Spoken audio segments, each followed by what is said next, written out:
저는 50세 린다입니다. 남편과 함께 평화롭게 살고 있는데 몇 년 전 우리의 삶은 폭풍 같았습니다. 10년 전쯤 혼자 살던 시어머니가 작은 계단에 걸려 침대에 누워 계셨습니다.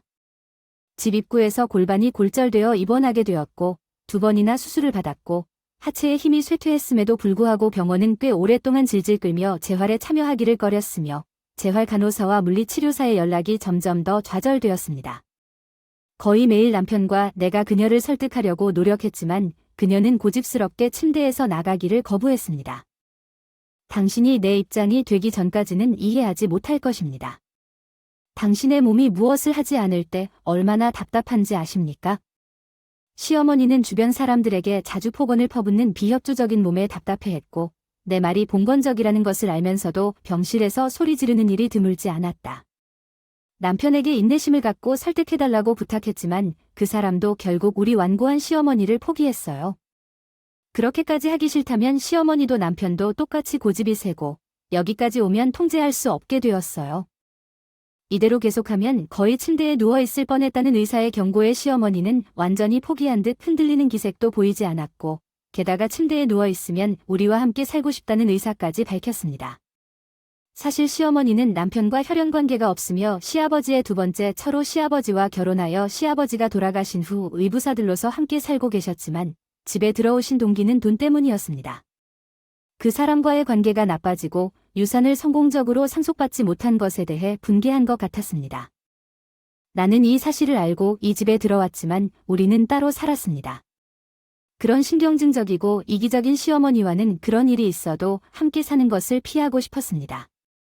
간병 재활을 받으라고 끈기 있게 설득했지만 상황은 변함이 없었습니다. 그러나 재활병동이 있는 대학병원으로 이송하자는 최종 제안을 했을 때 시어머니께서 마침내 협조해 주셨고 대학병원은 1시간 30분이었습니다.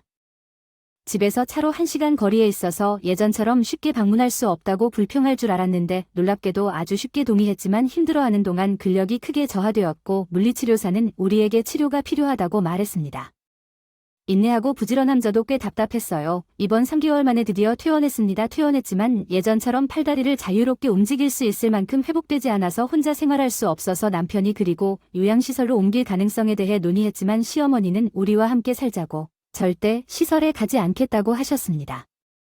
저를 버릴 생각이십니까? 시어머니는 우리가 노력 중이라고 여러 당사자에게 연락했습니다. 그 결과 우리는 악당 친척, 삼촌, 이모들에게 큰아들인 남편이 제대로 보살펴야 한다고 거듭 전화를 했고 이는 엄마를 더 아끼는 시어머니의 전형적인 행보였다. 무엇보다 외모가 중요하고 남편이 조용히 하려고 많은 일을 했다고 생각했는데 입구에 경사로를 설치하고 고성능 간병용 침대를 구입해서 시어머니 빼고는 다 해결될 거라 확신했어요. 법이 믿을 수 없는 말을 했어요. 당신은 딸 며느리니까 당신은 내 모든 필요를 돌봐야 합니다. 시어머니는 제가 직업을 갖고 있기 때문에 불가능한 일일 필요를 모두 나에게 해결하라고 주장했습니다. 시어머니가 불편함 없이 생활하실 수 있도록 풀타임 돌봄을 제공하는 것이 불가능합니다. 가사도우미의 도움이 필요했습니다. 또한 남편의 수입만으로는 어머니를 부양할 수 없었습니다. 생계를 유지하기 위해 직장을 그만둘 수도 없었습니다. 남편을 만나서 가식 없이 설명해 주었는데 그녀는 여전히 완고한 것을 기억하고 있습니다. 나는 낯선 사람에게 의지하고 싶지 않습니다. 그녀가 내 의견을 듣지 않으면 며느리로서의 의무를 다하라고 요구하는 것이 무엇이 문제입니까? 친척들 사이에 우리가 무자비하다는 소문을 퍼뜨리겠다고 위협합니다. 친척이라는 말만 나오자마자 남편은 침묵에 빠졌고 그래서 저는 시어머니를 돌보기 위해 육아와 간병일을 병행하면서 직장을 그만둬야 했습니다. 오랫동안 일하던 회사에서 수입이 크게 줄어들면서 근처 패밀리 레스토랑에서 아르바이트를 하게 되었어요.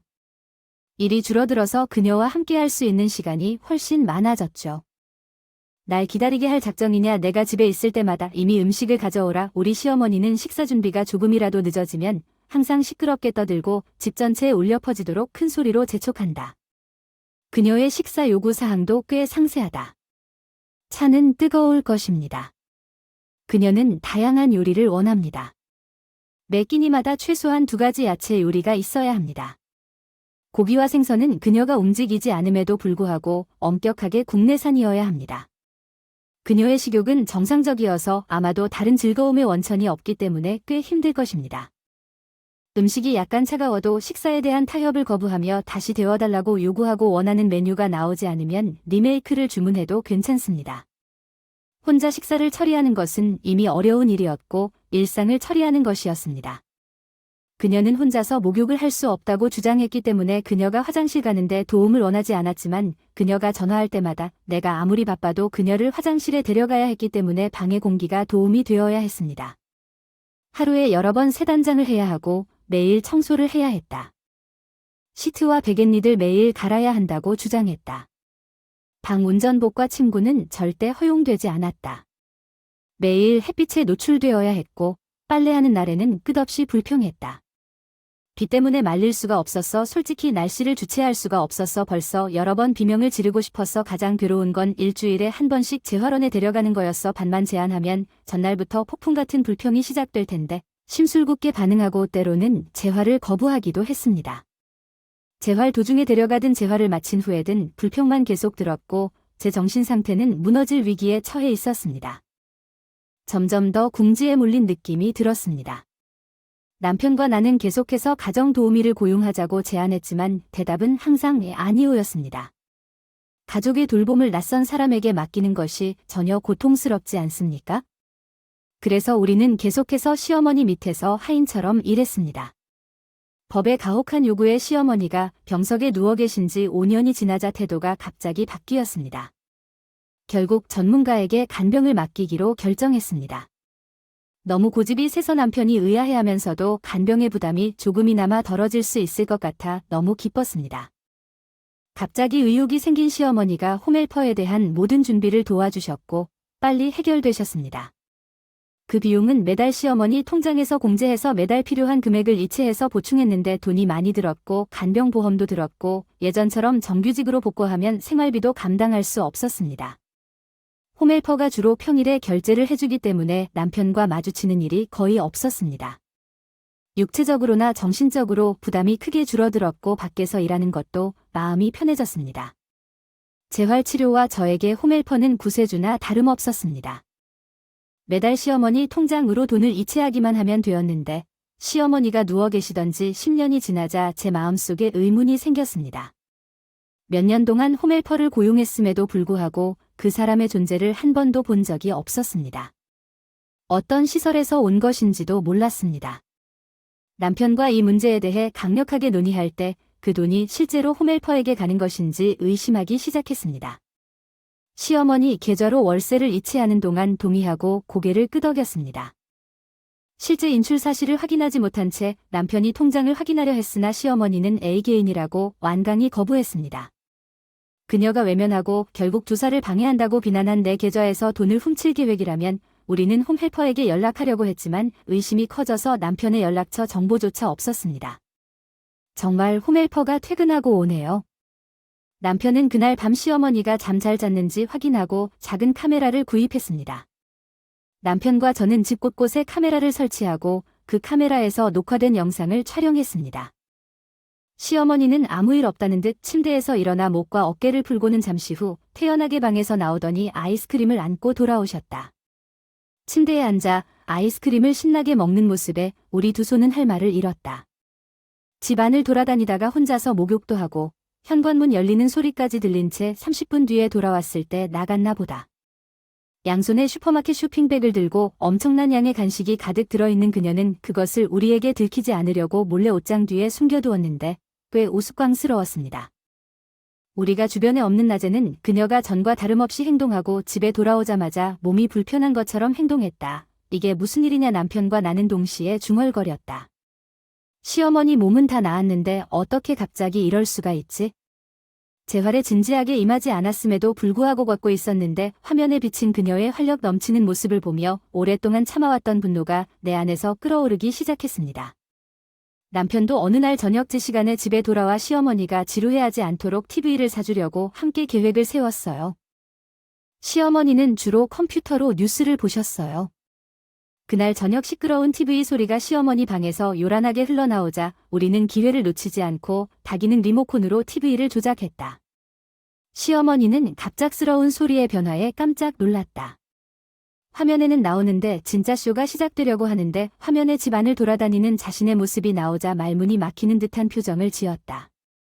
우리는 어머니가 사용하는 소형 카메라로 촬영한 영상을 모두 보여주면서 말을 하게 하려고 계획을 세웠다. 법률은 리모컨으로 TV를 끄려고 했지만 다기능 리모컨도 가지고 있어서 바로 다시 켰습니다.